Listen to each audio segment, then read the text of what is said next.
Dimensión 360 con Alejandra López. Nosotros es momento de darle la bienvenida a Fabiola Anaya. Ella es psicóloga clínica y psicoterapeuta. Gracias, Fabiola, por tu tiempo esta tarde y por compartirnos cómo ves este panorama de la salud mental entre los mexicanos ya a algunos años que dejamos la pandemia atrás.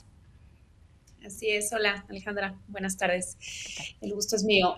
Pues, ¿cómo ve el panorama? Mal, como seguramente lo ves tú y como seguramente lo vemos todos, ¿no? El panorama de salud mental en México actualmente está atravesando una gran crisis, que no es una crisis nueva, pero sí es una crisis que definitivamente creció a raíz de la pandemia, porque a raíz de la pandemia los niveles de ansiedad y de depresión en toda la población se elevaron por obvias razones. Y el tema es que los recursos siguen siendo insuficientes y cuando existen los recursos, estos recursos no necesariamente atacan el problema como debería de ser, ¿no?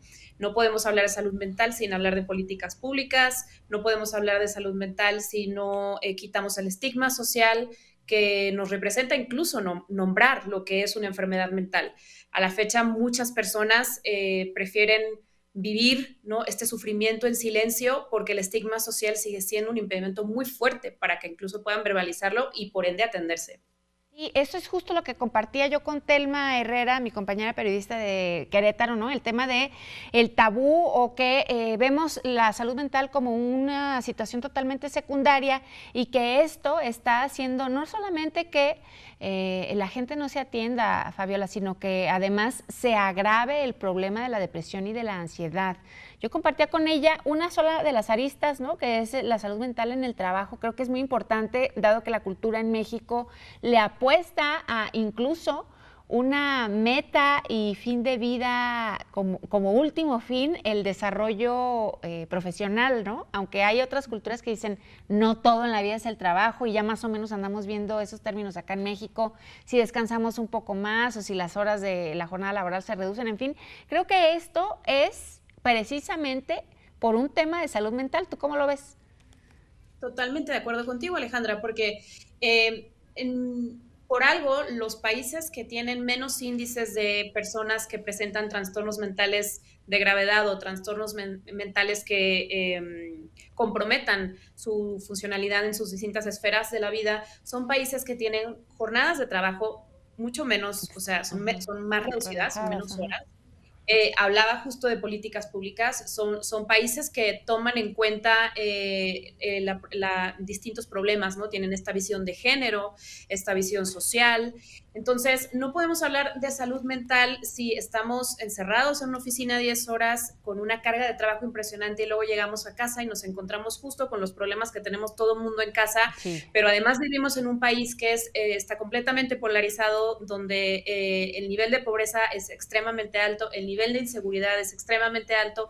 Entonces, no podemos hablar de salud mental si no verbalizamos que vivimos en un país que tiene problemas en todos los niveles. Uh-huh. Sí, que digamos que eso también nos causa ansiedad, ¿no?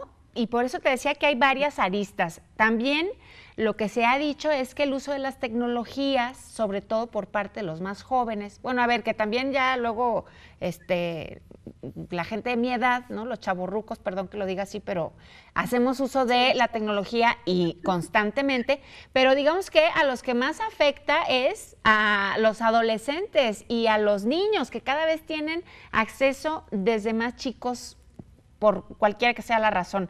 Veo que hay ahí intenciones, ¿no?, de la Organización Panamericana de la Salud anunciando concursos que tienen que ver con el tema digital, etcétera, para envolver a los jóvenes y preguntarles qué hacer, qué sienten y cómo podrían solucionar este problema los adultos, ¿no? ¿Tú qué lectura le das a esto que los jóvenes luego a veces no lo pueden expresar y ahí también hay un foco rojo? ¿Te refieres a que no pueden expresar justo el sufrimiento? Sí, que a lo mejor tienen depresión y no lo saben, ¿no? Y luego los papás o los adultos no nos damos cuenta porque no lo expresan. Fíjate, sí, esto es muy importante porque el suicidio es la segunda causa de muerte en México entre los jóvenes de 14 a 29 años. Sí. Evidentemente, cuando una persona se suicida es que había un trastorno mental detrás, ¿no? El tema es las familias y la sociedad nos preguntamos, ¿qué pasó? ¿Por qué no lo vimos? Claro. No es que no lo hayamos visto, es que genuinamente no hay una educación en temas de salud mental. Las escuelas deberían de educar a los pequeñitos desde que entran al jardín de niños sobre qué son las emociones, qué son los trastornos mentales. El cerebro es un órgano como cualquier otro órgano de nuestro cuerpo que enferma. Entonces, ¿por qué sigue siendo tan complicado hablar de me diagnosticaron con bipolaridad o me diagnosticaron con depresión o con trastorno límite de la personalidad? Uh-huh. ¿Por qué eso sigue siendo un problema y decir tengo gastritis o tengo, no sé, una enfermedad en el Migraña o lo riñón? que sea, ¿no? Uh-huh. Correcto. Entonces, creo que el estigma social es una de las primeras barreras, pero el estigma social no se va a derrumbar si no empezamos a normalizar y empezamos justamente a hablar de esto como lo que es, como algo completamente normal. Yo creo que las redes sociales, lejos de abonar en contra, esta es una visión particular y que comparto de forma clínica con los consultantes a los que acompaño en el día a día, las redes sociales han ayudado mucho. ¿Por qué? Porque volvemos a lo mismo, México es un país que no cuenta con las herramientas para brindar atención en temas de salud pública gratuita, evidentemente, a su población. Tan solo el 20% de las personas que padecen algún trastorno mental y que evidentemente fueron diagnosticadas son atendidas. Entonces, imagínate, estamos hablando de un altísimo número de personas que ni siquiera saben que están padeciendo un trastorno mental, que piensan que sentirse así es la vida, y que evidentemente eso les puede llevar a un suicidio, ¿no? Claro. Entonces, esto es un problema social, no es nada más un problema de salud. Y te voy a decir que, y eso lo vivo también de cerca con incluso amistades, ¿no? Que dicen, es que no necesito un tratamiento psicológico porque está en mí, me siento bien, etcétera. Creo que todavía no tenemos claridad con respecto a cuándo sí necesitamos ayuda y cuándo no necesitamos ayuda. La cultura general de este país, digamos que no ayuda mucho por lo que ya platicábamos, los tabús, etcétera, pero hacia allá vamos, Fabiola, creo que de a poco, pero hacia allá vamos. ¿Cuál sería la recomendación que nos dejarías, no nada más para nosotros que estamos, digamos, que nos damos cuenta, ¿no? Cuando nos sentimos bien o mal, sino para un tema un poquito más macro, ¿no? El gobierno federal, los gobiernos estatales, los gobiernos municipales, las escuelas, en fin, ¿tú qué me dirías? Claro, vuelvo un poco al tema de las políticas públicas, ¿no? Que evidentemente se destine más presupuesto al tema de salud mental, que se destine más presupuesto a la preparación de los servidores y las servidoras públicas que ya están en el sistema de salud mental, porque también hay que mencionar esto, los tienen en muy malas condiciones, los tienen con muy bajos salarios. Evidentemente, si tú te dedicas a atender la salud mental de otra persona, tu también salud tienes mental... que atender.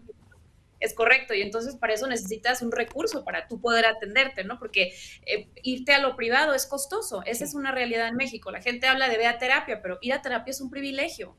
Entonces, mientras este sistema y este gobierno no nos permita a todos las y los ciudadanos acceder a servicios de salud mental de manera gratuita y profesional, no vamos a poder avanzar. Ese sería mi llamado y bueno, y lo segundo es normalicemos que no estar bien está bien. Normalicemos que hablar de sentirnos mal es completamente normal.